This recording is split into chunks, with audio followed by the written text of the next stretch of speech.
এই টাকাগুলো অনেকের কাছে অনেক কিছু, আবার অনেকের কাছে কিছুই না।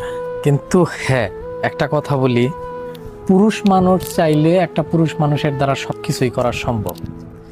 আমি এই যে টাকাগুলা দেখেন, এই টাকাগুলা কিন্তু তিলে তিলে করছি, তিলে তিলে এই টাকাগুলা জমাইছে। এগুলা কিন্তু একদিন দুই দিনের টাকা না। একজন পুরুষ মানুষ যদি চায় যে সে টাকা কামাবে, হ্যাঁ কামাইতে পারবে।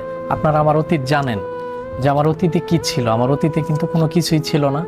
আমার অনেকেই অনেক ধরনের কথা বলছে, কত মানুষ কত ধরনের কথা বলছে, অনেকে ছোট করে কথা বলছে। তারপরেও আমি এগুলোর মধ্যে আমি পাত্তা দিই না, কারণ লোকের মুখ আছে, লোকে বলবে। কে কি বললো আমি ওইদিকে কিন্তু তাকাই নাই। একটা মানুষের কথা শুই না যদি আমি থাইমা যেতাম, তাহলে হয়তো এত টাকা আমি কামাইতে পারতাম না। আমার পক্ষে কোনোভাবেই সম্ভব ছিল না। আমাদের গ্রাম অঞ্চল অনেক মানুষ আছে, অনেক মানুষের অনেকেই অনেক ধরনের কথা বলে, টিটকারি দিয়ে কথা বলে, মস্করা কইরা কথা বলে। ওই কথাগুলো শোনার পর অনেক ছেলে আছে, অনেক পুরুষ